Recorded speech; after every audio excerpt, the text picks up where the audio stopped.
अपने जवान बेटे को खुदकुशी के लिए मजबूर करने वाले आरोपितों को सज़ा दिलाने संघर्ष कर रही एक बुजुर्ग मां शनिवार को केंद्रीय मंत्री ज्योतिरादित्य सिंधिया के काफिले के सामने लेट गई। बता दें कि केंद्रीय मंत्री और भाजपा से गुना के सांसद ज्योतिरादित्य सिंधिया 3 दिवसीय गुना और अशोकनगर जिलों के दौरे पर हैं। शनिवार को सिंधिया अल्प अवधि के लिए गुना आए थे। उनका काफिला सर्किट हाउस से रवाना हो रहा था। दरअसल वो गुना से लगभग 12 किलोमीटर दूर उमरी जा रहे थे।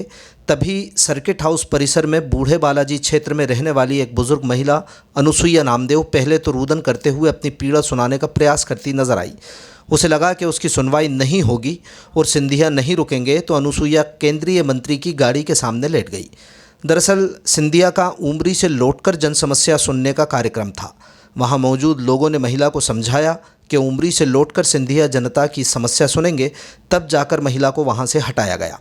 बता दें कि सिंधिया के काफिले के सामने लेटकर न्याय मांगने का प्रयास कर रही अनुसुईया नामदेव के बेटे गोलू नामदेव ने 22 सितंबर को अपने घर में फांसी लगाकर खुदकुशी की थी। गोलू नामदेव ने मौत से पहले एक सुसाइड नोट छोड़ा था। गोलू ने लिखा था कि उसकी पत्नी और उसके 3-4 साथी उसे प्रताड़ित कर रहे हैं।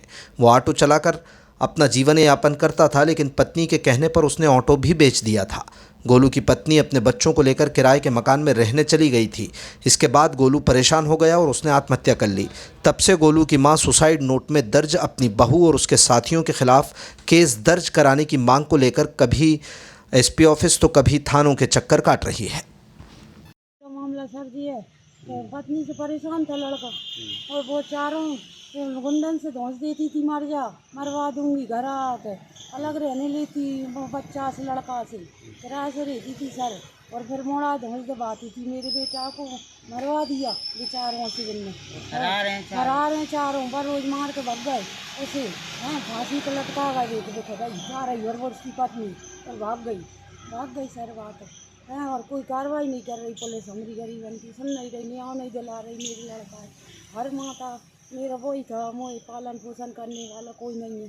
एक लड़का और है साहब, वो बीमार रहता है मेरा, और एक बच्चे छोड़ गई, और लड़की ले गई, और न पता हो गई क्या पता कहाँ, कोई कार्रवाई नहीं हो रही साहब। हाँ न्याय दिलाओ मुझे माँ, कोई कमा तो खवा, तो मेरी उम्र 60 साल की हो गई। कितने साल के बच्चों को छोड़ गई वो? एक तो 9 साल का लड़का है, तो लड़की 6 साल की है साहब। लड़का 9 साल का? हाँ, लड़का घर छोड़ गई। किसके पास छोड़ गए? आपके पास? मेरे पास छोड़ गई साहब, और भाग गई बाबा, पता ही नहीं। आपके बेटे का क्या नाम था? गोलू नामदेव था।